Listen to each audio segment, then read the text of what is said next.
Kashi Puki Jishin Metoktrang Riral and Jin Empati Sangha Shindu Miteguari Drokun Namda Shinla Tripasho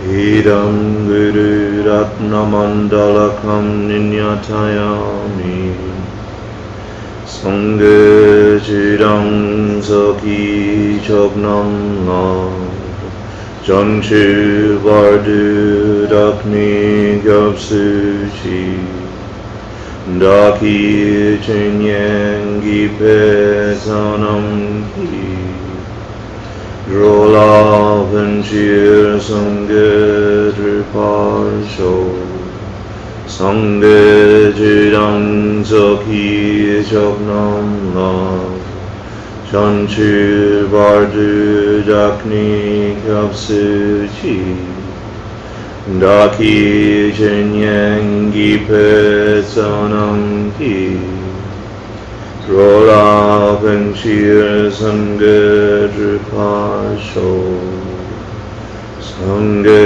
Chidang Saki Chognam Nam Janchu Bardu Dakni Kapsuchi Daki Chinyangi Petanam Ki Rola Vanchir Sangha Dripasho.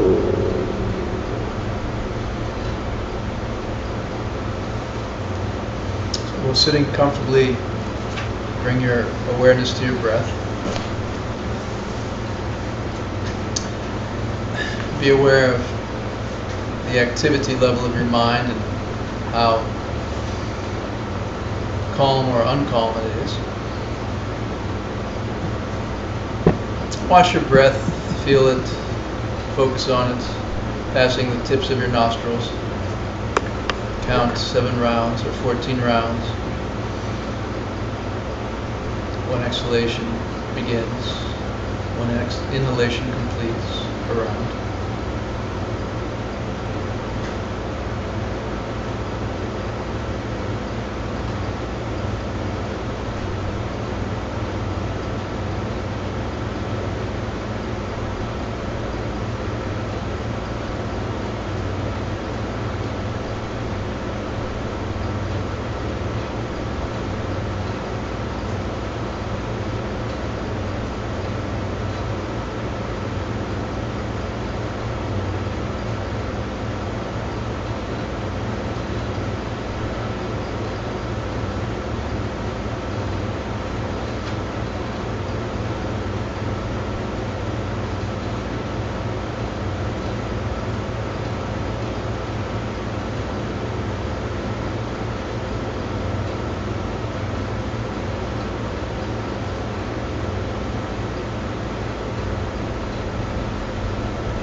Be aware of yourself, your body, your mind,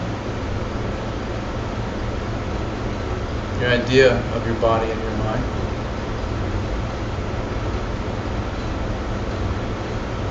Take a moment and think about what it is, what each of those things are, in a normal way.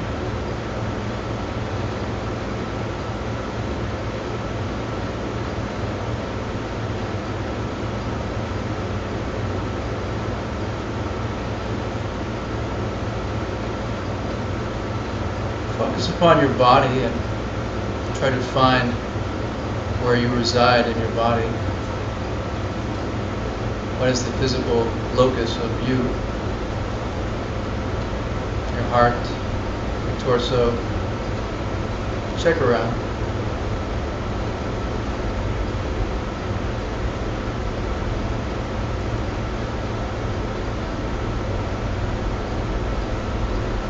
Are you in your head?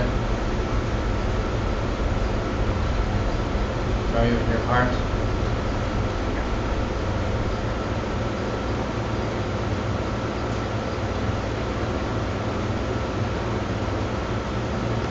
Try to be aware of it as a notion that you have in your mind.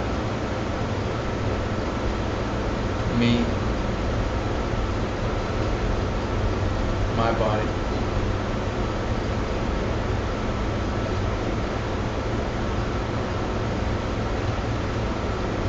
Be aware that it exists from your mind as an idea. Examine that.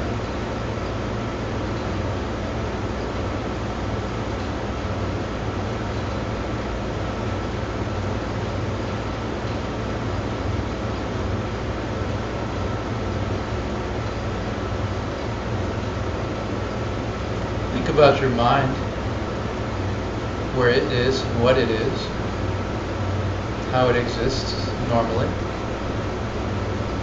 Regular, ordinary sense. What is it? Where is it?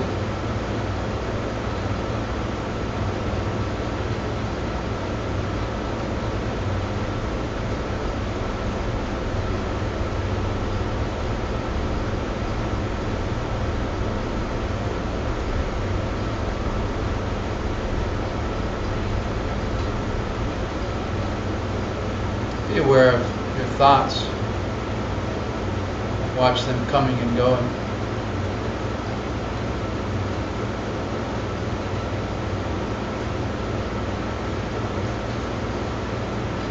Think about your mind and see if you can watch your thoughts around your mind and what it is, how it's conceived and created, how you think of it.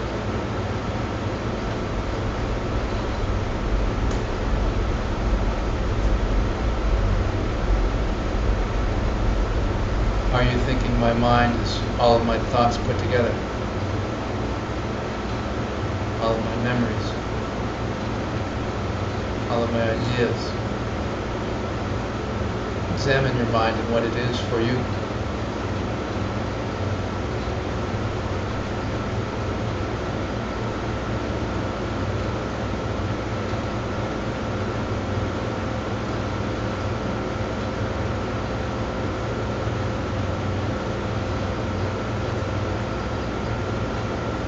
Try to catch yourself creating the idea of your mind, the notion of your mind.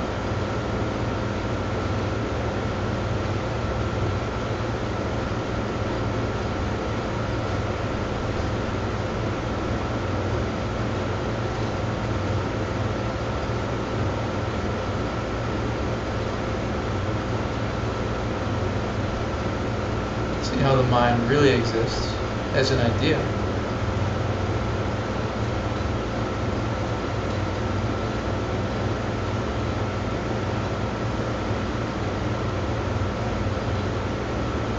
See the thoughts arising.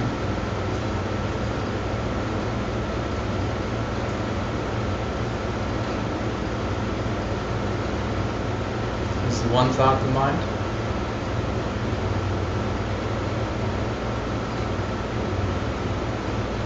Is a series of thoughts the mind?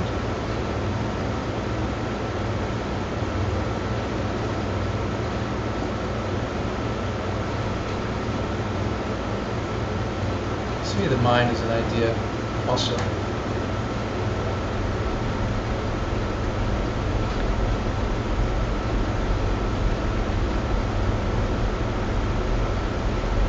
There is no mind there from its own side. The mind is an idea.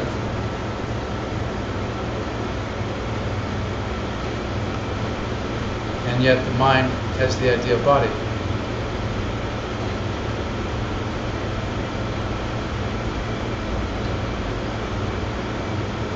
body arises from the mind.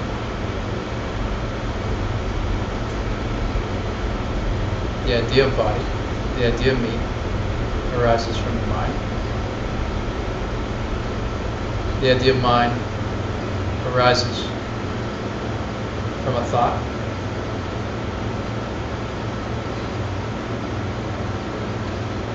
Where does the thought arise from? What causes a thought to arise? Look for it, examine it, see if you can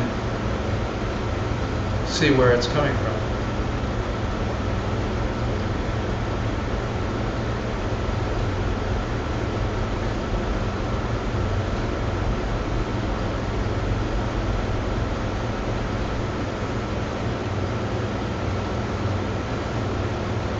Watch it arise spontaneously, without control, without direction.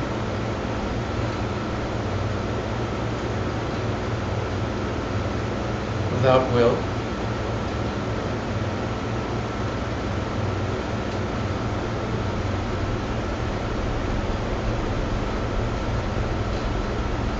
This is a karmic impulse.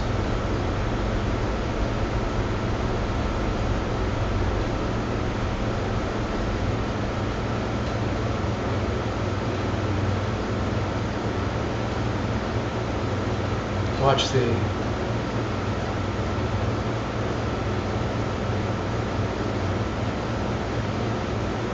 mind move. Karma is movement of the mind and what follows. Watch your mind move, giving rise to a thought. This is my mind. Mind giving rise to a thought. This is my body. This is me. And all the other thoughts that follow. Follow the chain.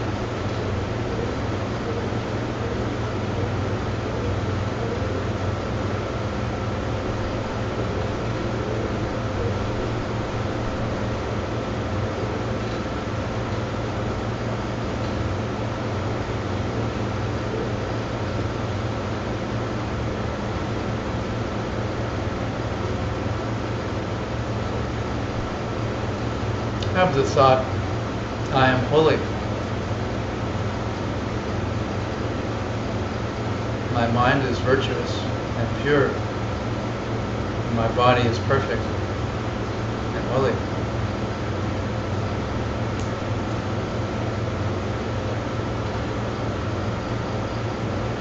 Did the thought arise?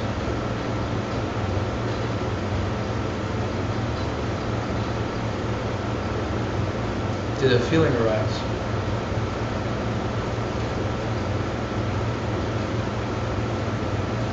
These are simply different karmas ripening,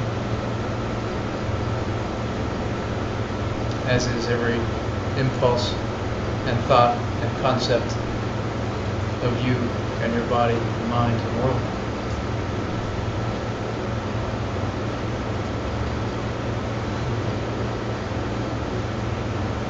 Withdraw those ideas and projections and focus upon what's left.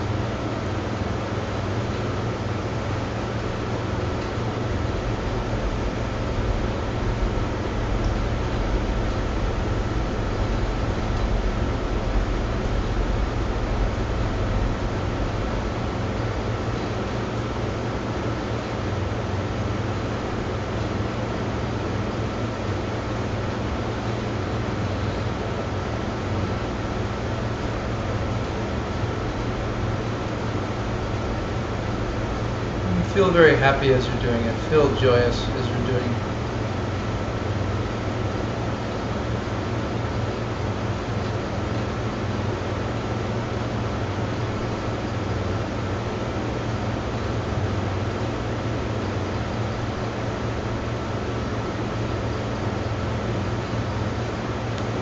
Well, homage to the Dharmakaya. May it arise in every being's mind.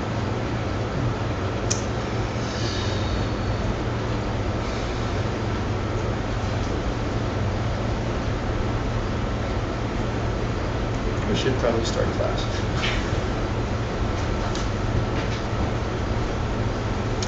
think we have to do quizzes, but let's do, how many people are doing quizzes? Let's do quizzes at the break. So this way we won't hopefully go too late. So this is the final class in the review, sir. It's okay.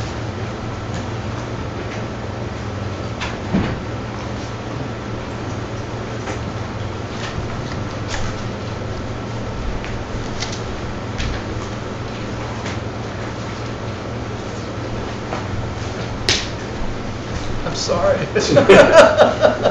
That meditation is Yeah. too good. Thank you.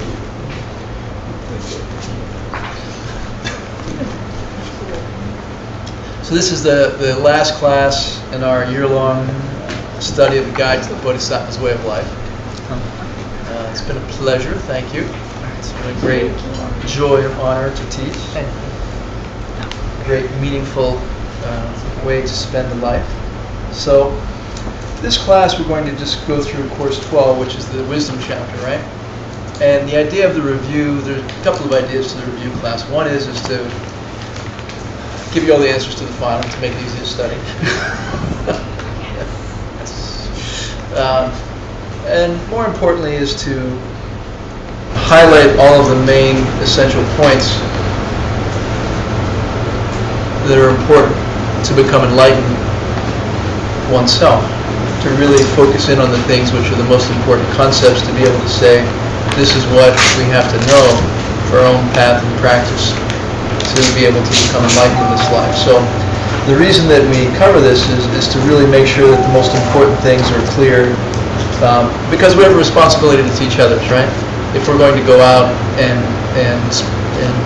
continue the lineage, so that the lineage doesn't die with us after 2,500 years, we have a responsibility. We have countless generations of people who have decided to take teaching seriously and to study seriously and to practice seriously and to pass them on to future generations. And so we have a responsibility for that also. And so we want to make sure that we have the essential points covered to be able to understand it ourselves for our own practice and to pass it on to others in future generations, right?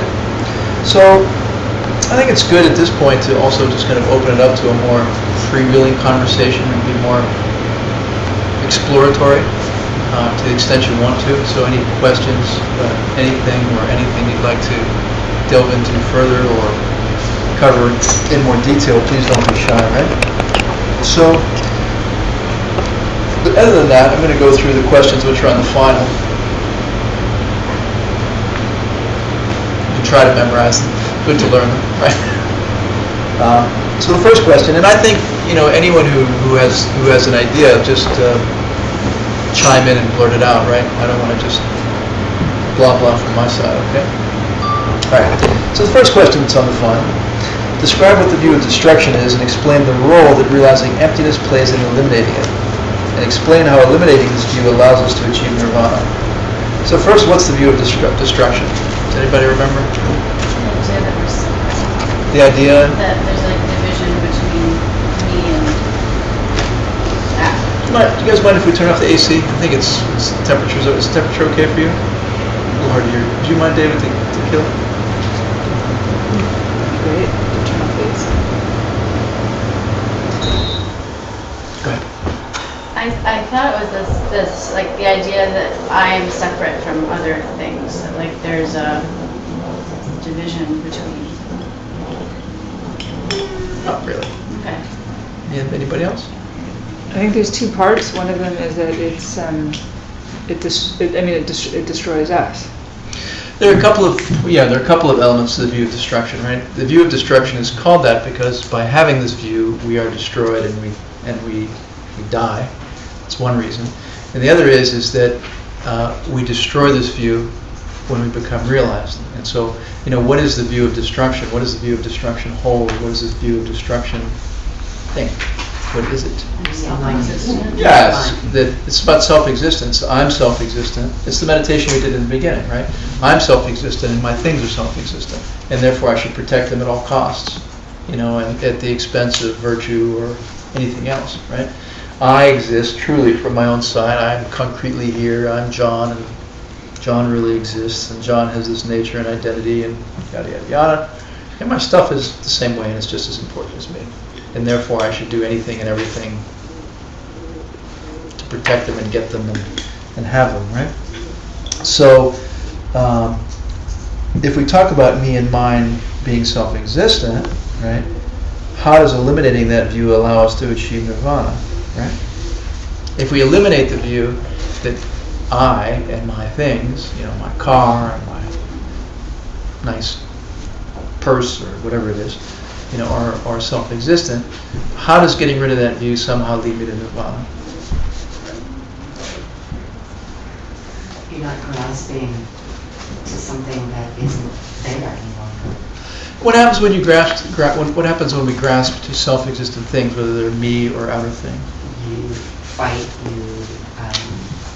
with one another. Wars are started when space is alone. And create What's wrong? affliction. Yeah. Deeply afflicted state of mind. Yeah, craving arises, right? We essentially collect negative karma, right? Because we believe that pleasure resides in another person. What does it mean for something to be self-existent? If I think that Hector is self-existently wonderful, which he is, no doubt, then I want Hector to get his wonderfulness, or beautiful, or pleasurable, or whatever it might be, or anything. So, or if I think that money is self-existently going to bring me happiness, if happiness resides in money, or whatever, love resides in a partner, or that's saying that this stuff is radiating its identity. I am the receiver and it is the broadcaster. Just to simplify, the deliciousness is coming from what's here, and I am the passive receiver that's taking in the deliciousness, right? The nature and identity resides in the stuff. That's self-existence. It doesn't have anything to do with me or my mind or the way I perceive or conceptions or anything else, right?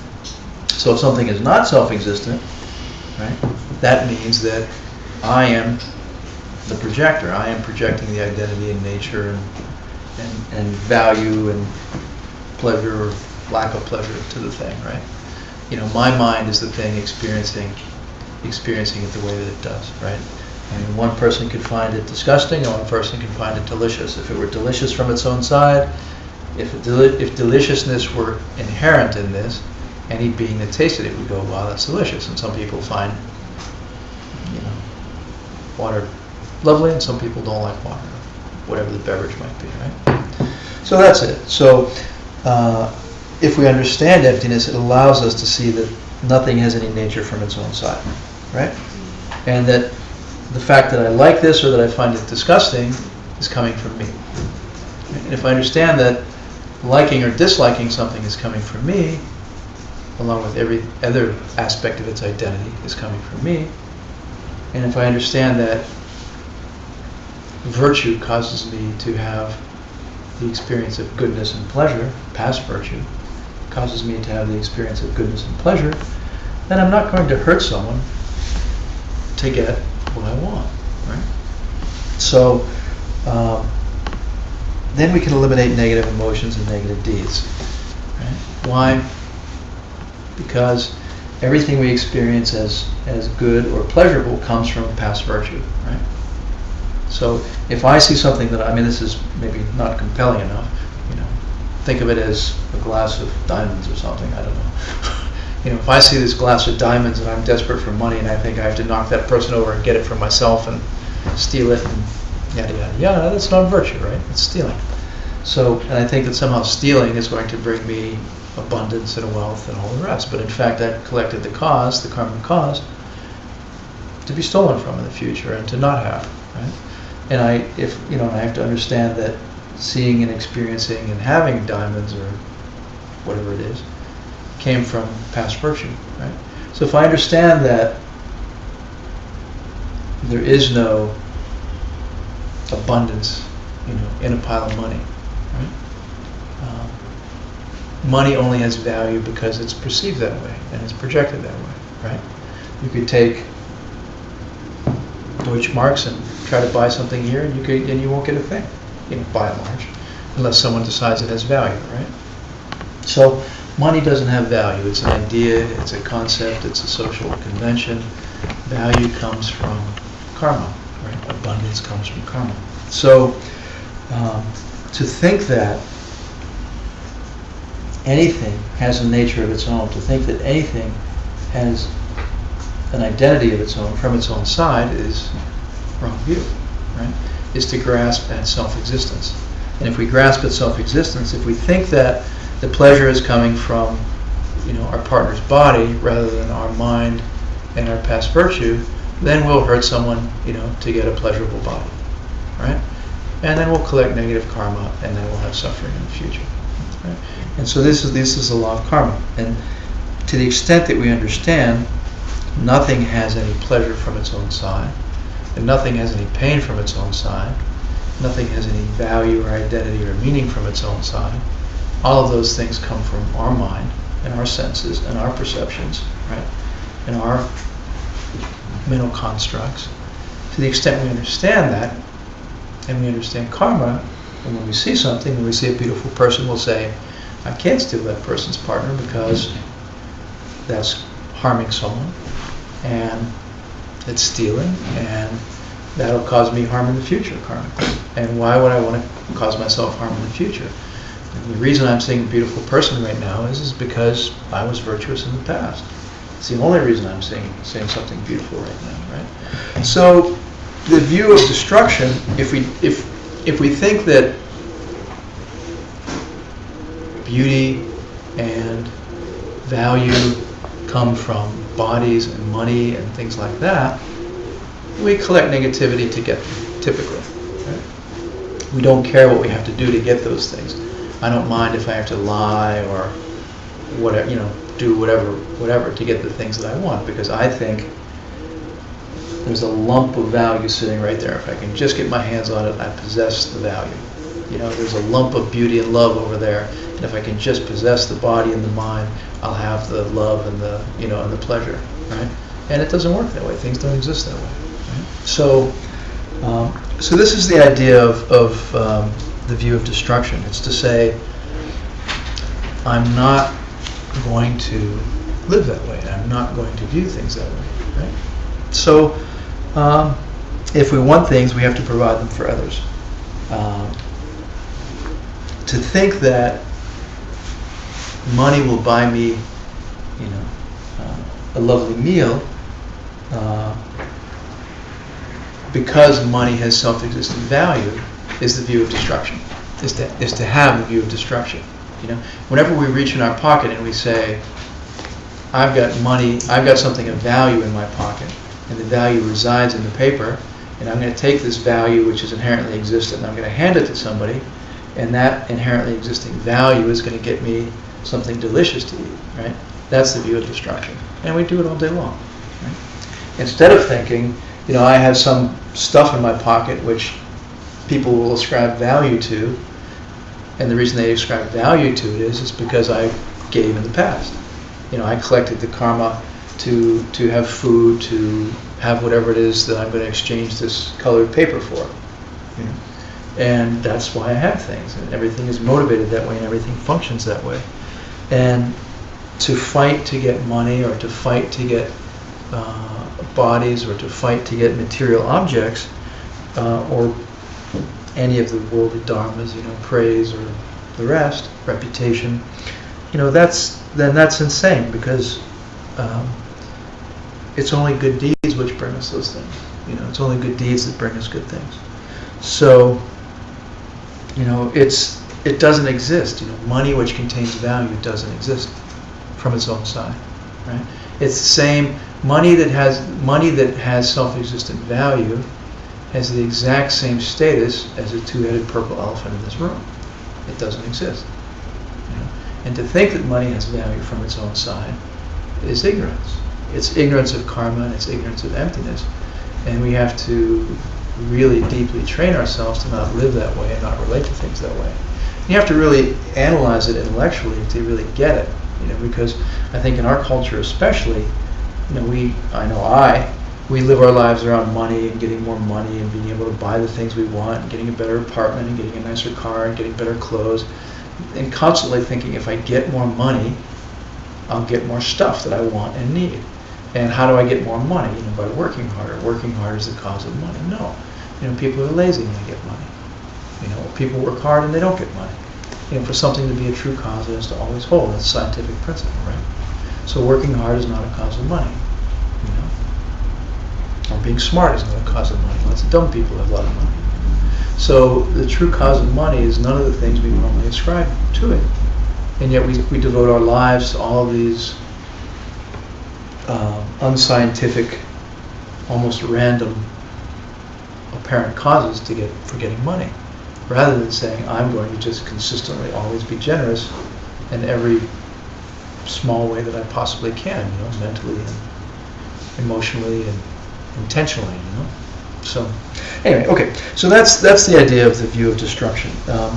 If we hold that view that me and my things are self-existent, then it leads to my death and destruction.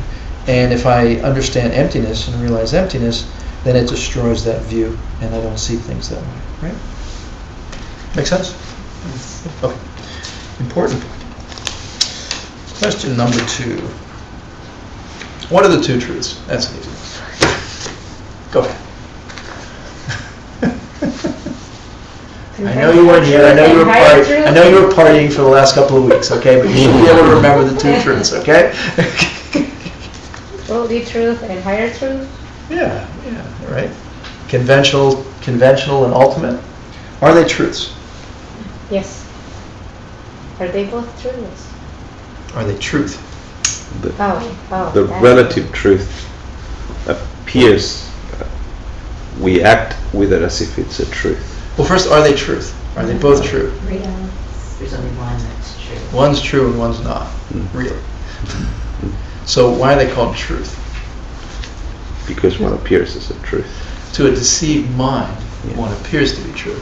On a conventional level, to a deceived mind, things appear to truly exist from their own side.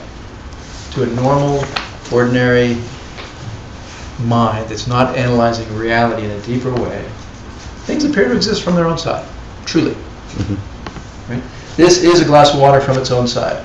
There is a glass of water here. It exists. The identity, the nature, everything about it, its functionality is here because this is a glass of water. Nothing to do with my conceiving of it as a glass of water. Right? Is it a glass of water for an ant? No, it's a drowning pool. It's not a glass of water from its own side. It's a glass of water for me, based upon how my mind and my senses function. There's no glass of water here from its own side. So but to a deceived, ordinary state of mind, there is a self-existent glass of water. It is there. It possesses a fixed, concrete identity and nature, which is that and only that and nothing else. That's what self-existent means. Self-existent means it is this one thing and only this one thing and nothing else. That is its identity. That is its nature. It can only be that. Right? So, but it can't only be that, obviously, because it's a drowning pool for another creature.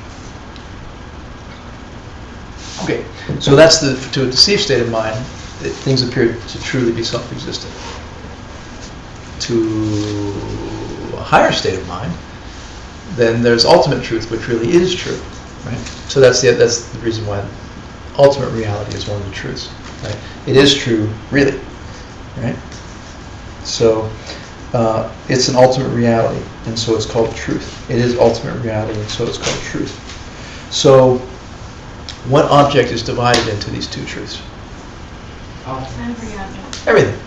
Yeah, everything, all existence, right? All of existence is classified as one or the other, or both.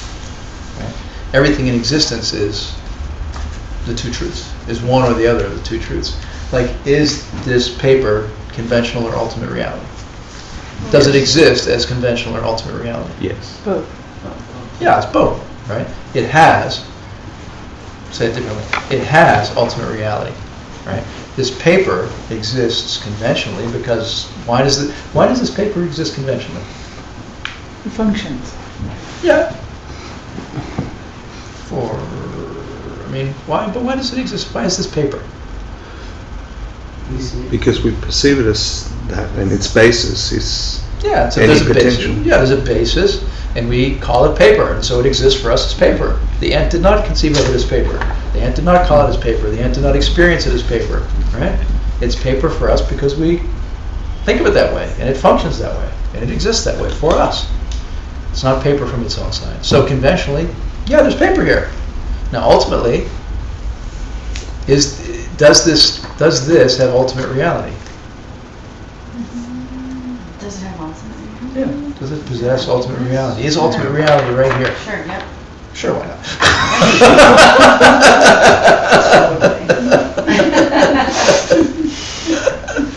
But what does that mean? You see, what does it mean to say that there is ultimate reality? Right? There's like, look, folks, ultimate reality is right here. You can't Okay, see see it and you got it. Okay, it's right in my hands, baby. All right, perceive ultimate reality right now. Come on. Isn't it that no part of that is self-existent? You know, the bits and pieces of the paper, none of them are the paper self-existently. But putting them all together allows us to label them conventionally. That's dependent origination, but from the perspective of ultimate reality, like ultimate reality is right here, dudes and dudettes, all right? So, how can you perceive it? How can you apprehend it? I mean, you can clearly apprehend the one level of reality that's right here in my hand. There's another level of reality right here in my hand. How can you apprehend it? How can you perceive it? Right? You have to understand from an intellectual point of view. Perceive what's here without projecting and conceptualizing. And then you'll perceive ultimate reality. How? Well, so we've been talking about it for the last year. How? Yeah, it's a very good question. Indeed, it is. Well, what did we say? You weren't here last week. We talked about that last week. You were at a party. Sorry, you missed it. You have to review last week's class online, all right? Yes. Deal. The audio didn't come through. It's just his gestures. She just got a lot of hands here. Okay, so we'll figure that out. If you didn't have a memory, would you be able to be perceiving ultimate reality all the time? Because if I wasn't able to remember that was paper, would that be essentially? It's very interesting. My daughter, when she was very young, a baby, right? I don't know, 1 or 2 or something. You get catalogs in the mail, right? And I remember we got a shoe catalog in the mail one time, and it was lying there open, and it was on the floor. And she went over to it, and she kept trying to put her foot in the shoes, right? Like she didn't have any concept at all that it wasn't a real shoe. Looked like a shoe. She couldn't understand why she couldn't put her foot in it.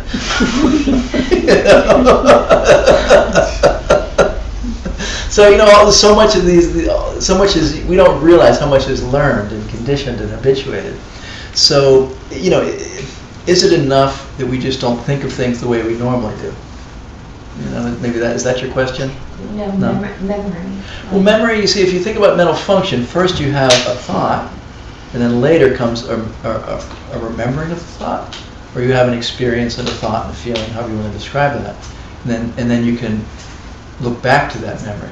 That goes back to the study of, it's course 6, I think, that someone is teaching, Chi Chedrak, mental imaging, the nature of mental imaging, Dunchis and Rikchis, right? Mm-hmm. There's a study of how the mind conceptualizes and how the mind treats memories versus fresh perception for the first time, right? So, if a person didn't have memories, then would they be perceiving ultimate reality? Well, lots of old people don't have any memory, They can't remember what they just said, but they're not perceiving ultimate reality. Are you calling memories karmic imprints, like the potential that's in your mind to call that thing a thing? I'm just saying if, like, the idea of the paper, I encountered it for the first time each time, that essentially is like kind of ultimate reality, right? Well, I would reframe the question to you. Let's say you're traveling, you're going somewhere you haven't been before, like Bali or someplace, and you come across a new fruit that you've never seen and you go, oh, is that a perception of ultimate reality? It's new fruit you've never seen. So what does your mind, you see, you have to watch what your mind does. And that goes back to, again, of course, 6, the study of mental imaging. Because every time your mind encounters something, it's labeling. It's discriminating. See, we talked about the heaps and mental functions. Discrimination is one of the functions of the mind. Everything that the mind encounters, if you watch it, it's continuously labeling. It's a question of simply what is the label that's put on. You meet a new person, you're going male, female, friend, foe, nice, not nice. And as humans, we have a particular way of pushing those labels, and as animals, they have a particular way of pushing to that same fruit. You know. So when you travel and you encounter a new thing that you've never seen before, your mind is functioning. Your mind is discriminating. Your mind is trying to create a label in a way. So I guess the short answer would be no. But then can you experience ultimate reality with a human mind? But not the conceptual human mind. Right. Okay. See, that's the distinction. At the level of conventional reality, we are labeling and projecting. Right? We're saying, we're just constantly saying this is blue, this is red, I like this, I don't like that, this is up, down, this is me, you, inside, outside, on. That's our normal way of functioning at this level of reality as human beings, and that's just life, and that's how we live, and that's just what it is. But at the level of ultimate reality, perception isn't functioning like that. You see, the mind is perceiving without the projection and conceptualization. You see? So, if we say that at the level of dependent origination, we're projecting something based upon whatever, parts, causes.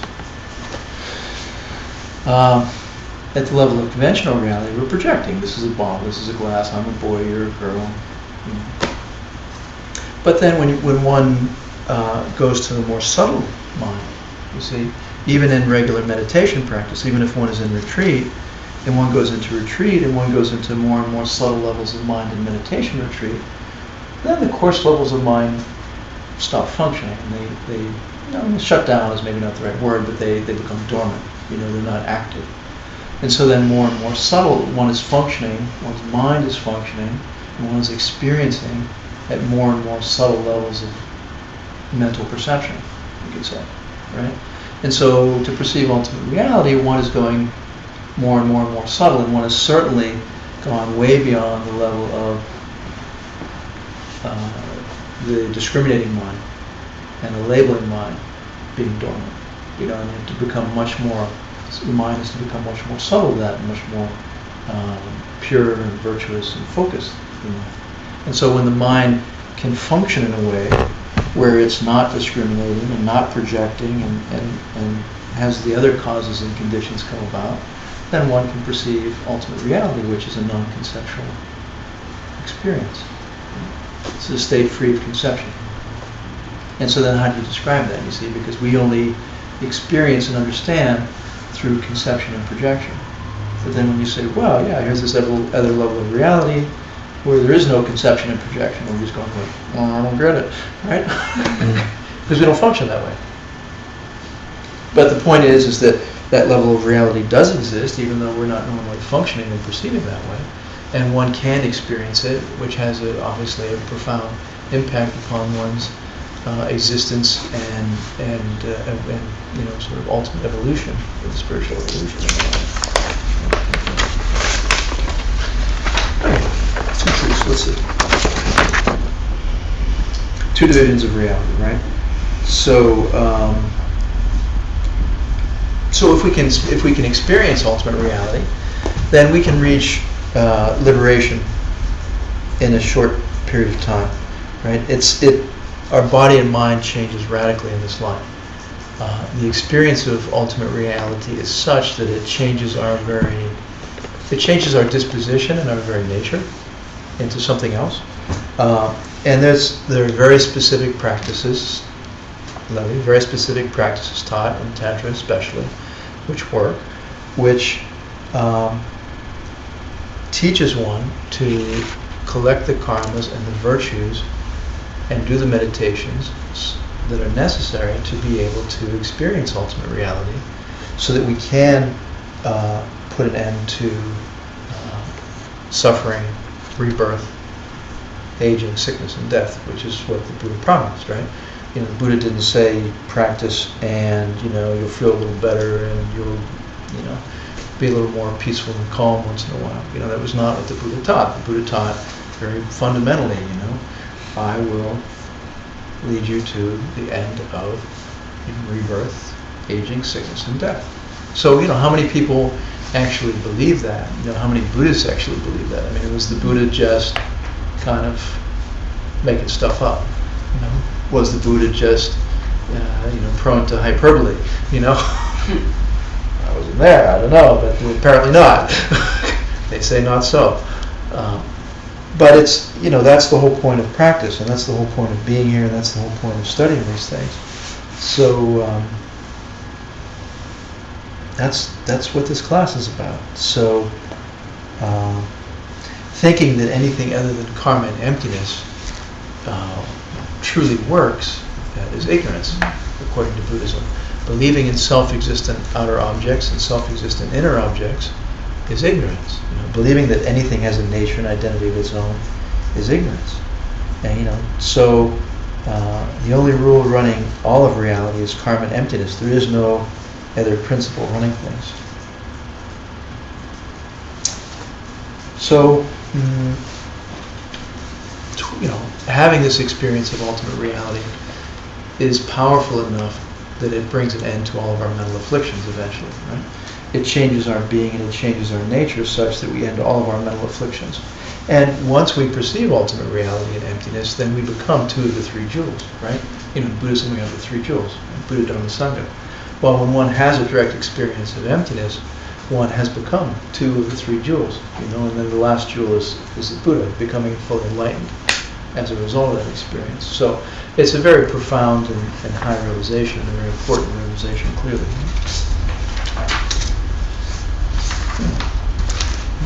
We're not making much progress. I'm just going to read the questions. Name and describe the extremely essential divisions into two kinds of persons that result from these two viewpoints. Which are the two truths? So there are two types of beings in the entire universe. What are they? Children and Aryas? Yeah.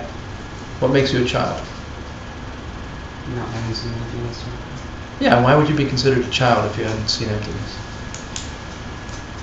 Do you not understand that you're mistaken all the time? Yeah, it's like if you have kids, it's like kids, they don't care how much candy they eat, they'll eat till they puke.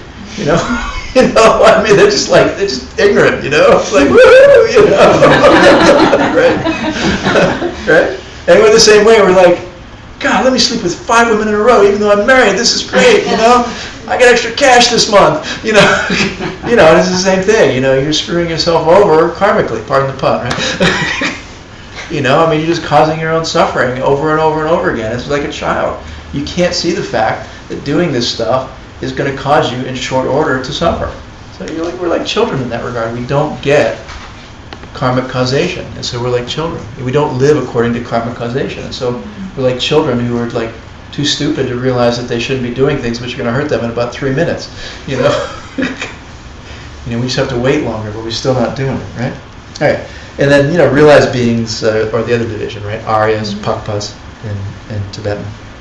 And these are beings who are definitely on their way out of suffering life. They're called stream enterers, right?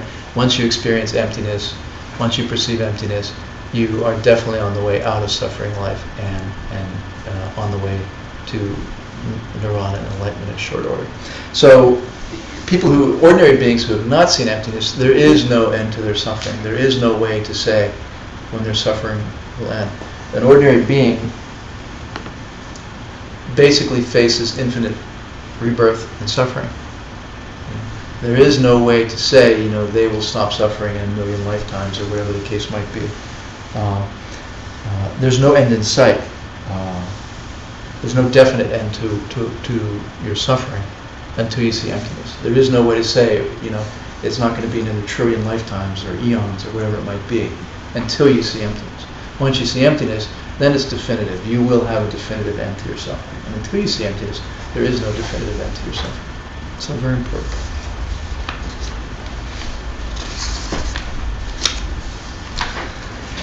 Oh boy, the mind-only school.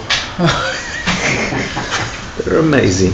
Oh, we love the mind-only school. Summarize the argument of the mind-only school in objection to the position of the middle way school about deceptive and ultimate truths. What did the mind-only school object to about the middle way school's position on the two truths?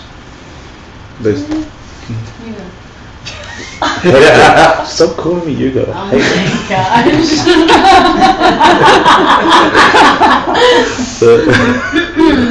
Please, Hector.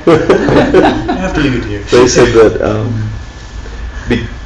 if it's just your projection, then the subject, the mind that perceives the illusion, is itself an illusion, and therefore it doesn't exist. Therefore, the illusion doesn't exist. Is that it does? Yeah, you have. First of all, you have subject and object, right? So you have me. I'm the perceiver, and I have the thing I'm perceiving, which is the object I'm perceiving. So this is what they're talking about. They're talking about, look, I've got a mind that's perceiving, and I'm seeing you. And if I'm seeing you wrong, well, then what does that mean for my mind, right? Then they're saying, look, if you're saying that the mind is perceiving wrong, then the mind is screwy. Mm-hmm. And how can a screwy mind, right, perceive anything correctly, right?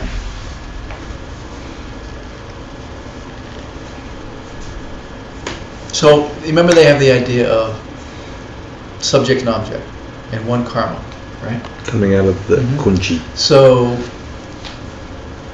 and their idea is that the mind's existence depends upon perceiving.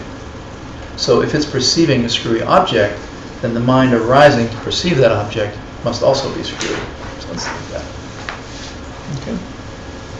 How does middle way school answer this objection? Oh, it's some... This is my least favorite question. It is my least favorite question. I actually had a question. I think about this question. It's something about like a magician turning a stick into something like a... Yeah, no. Is it that one? God, I'm getting all of that. I have a question about that coming up later then. All right. How does it, the mind-only school? Well, the mind-only school had this argument for the Madhyamikas, saying, look, Madhyamikas, you're saying that that the mind is perceiving an object wrong, therefore the mind must also be wrong. Right? And so then what does Madhyamika say? They don't argue about projections. What do? They say, listen, Mr. Mind Only, do you have this idea about illusion? Do you have this idea about the mind, people misperceiving objects? Right? And they say, yeah, we believe that both the mind doing the perceiving and the thing being perceived are coming from the same karmic seed. And people don't understand that, and they don't get it, and they don't perceive it properly, and therefore they have a misperception about the object. They think the object is coming from something else. So, so we're saying, yeah, the mind also in our school, the mind also misperceives the object. And so that's the Madhyamika's answer. They say, you know what? Why are you complaining to us? You do the exact same thing. You do the same thing, yeah. So that's it. All right? So their mind only is saying, look, the mind has to be outside the illusion to catch it, essentially, right? To perceive it. But in their system, that's not true. They're not doing that in their system. But they're complaining to Madhyamika. So they just Madhyamika uses parallel reasoning to defeat them. And that's probably the question that most people will miss on the exam. Give it a shot anyway. Right?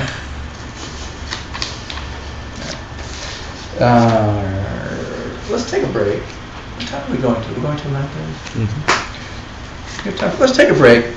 Because somehow it seems like it's been a long time. And we have a long way to go. Right? Yeah. Let's eat cookies. Does anyone want salad? And salad. Let's call the salad cookies. The self-existently delicious salad.